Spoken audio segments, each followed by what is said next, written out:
بقى وكتب على عباده الفناء فقال الله سبحانه وتعالى كل من عليها فان ويبقى وجه ربك ذو الجلال والإكرام.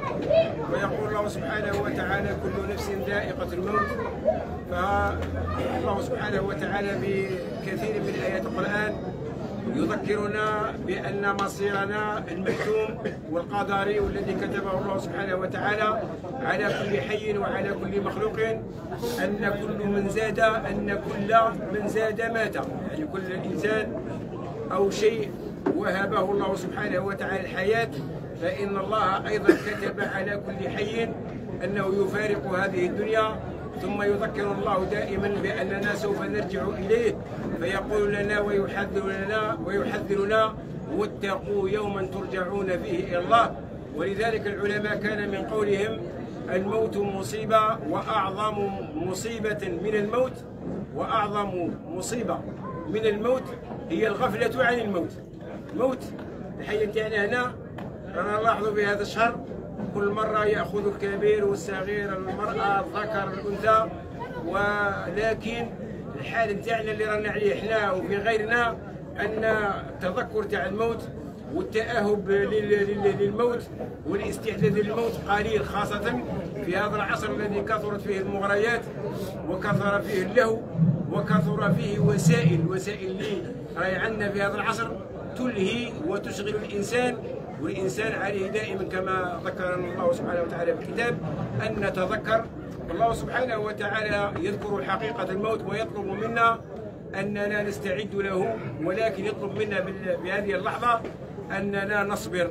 الذين إذا أصابتهم مصيبة يقصد العائلة، والمصيبة هنا ربي سبحانه وتعالى جعلها عامة نكرة عامة. المصيبة قد تكون في المال، وقد تكون في الأهل، وقد تكون في النفس، وقد تكون هما، وقد تكون غما. لكن أعظم مصيبة هو الإنسان يفقد واحد من العائلة. الصحابة رضوان الله عليهم أخذوا رسول الله صلى الله عليه وسلم إلى قبره وحفروا له هذه الحفرة التي يحفرونها جميعا للأموات، واستطاعوا أن يدخلوه وأن يضعوا على قبره الشريف التراب. لكن هذو الصحابة وتألموا، حتى قال أحدهم عندما دخل رسول الله المدينة أضاء منها كل شيء، وعندما مات رسول الله في المدينة أظلم فيها كل شيء. رسول الله نور، ولكن اللي تأثر بزاف شكون؟ بنت تاعو الوحيدة فاطمة رضي الله عنها. ففي الحديث الصحيح أنها قالت لأنس بن مالك أدفنتم رسول الله؟ قالوا لها نعم. قالت أفطابت أنفسكم أن تدفنوه؟ تقتلوا تدفنوه وهم يعلمون أن لو كما قال أبو بكر الصديق فداك أبي وأمي يا رسول الله. قالوا يا رسول الله لو كان جا هذا الموت يفدى ونخلص ندفع أبوي وندفع أمه وندفع نفسي وخاوتي، ولكن الموت عندما يأتي يأخذ من يشاء، لأنه مرسول ومبعوث من طرف الله سبحانه وتعالى. إذن مصيبة كبيرة الموت، ولكن الله سبحانه وتعالى يريد منا في اللحظة نتاع الموت الأولى، لأن بعد نهار ولا بعد يومين العقول قاعد ترجع إلى أصحابها، لكن ربي يبغي في اللحظة الأولى. لذلك الرسول عليه الصلاة والسلام عندما مر على امرأة وهي تندب وتبكي على ابنها في المقبرة قال اتق الله واصبري، وصية عظيمة من الرسول عليه الصلاة والسلام. قال لها خافي ربي وما تقويش البكاء والزقا وضرب الجيوب شق الجيوب وضرب الخدود. قالت له إليك عني فإنك لم تصب بمثل مصيبتي. فلما أخبرها أن الذي صبرها وأن الذي أمرها بأن تصبر هو رسول الله ذهبت إليه، فقالت له سامحني واعفو عني لم أعرفك. قال إنما الصبر عند الصدمة الأولى. الدقيقة الأولى هي المطالب الإنسان بها الصبر. واحد الإنسان قال لي دخل في المستشفى نشوف الولد تاعي، الولد ربما هو العزيز. الولد قال لي دخلت نشوفه ولد صغير عنده 15 ولا 16. قال له الفرملي فلان كورج لقد انتقل إلى رحمة ربه. قال لي والله في تلك اللحظة ربي رجع لي عقلي، في تلك اللحظة قلت إنا لله وإنا إليه راجعون.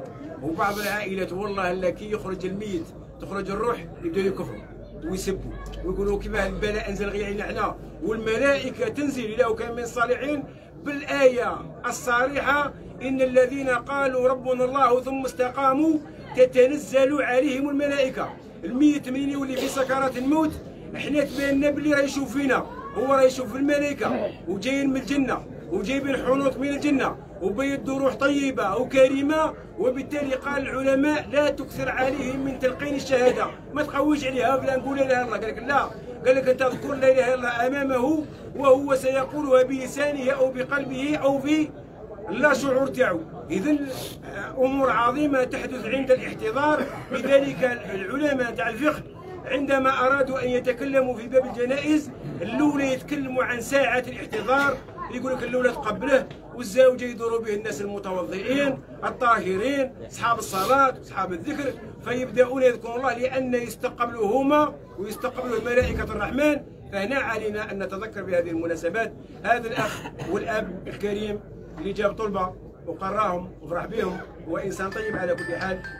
عاشره الناس في برا، كان انسان وجاب هذه الطلبه ابتلاه الله سبحانه وتعالى في صحته من امراض تاع التنفس من امراض، وكان صابرا. والنبي صلى الله عليه وسلم دائما يبشرنا، وحنا دائما نعاودوا هذا الحديث، مش رانا نبشروا في الناس وانما علينا ان نصدق الاحاديث الصحيحه تاع الرسول عليه الصلاه والسلام. هذا هو الديفو اللي راه فينا، تقول له قال رسول الله صلى الله عليه وسلم، الحديث رواه البخاري، يسمعها في ذيك اللحظه وما يخرج به. يقول النبي صلى الله عليه وسلم: ما يصيب المسلم من نصب ولا هم ولا حزن حتى الشوكه يشاكها.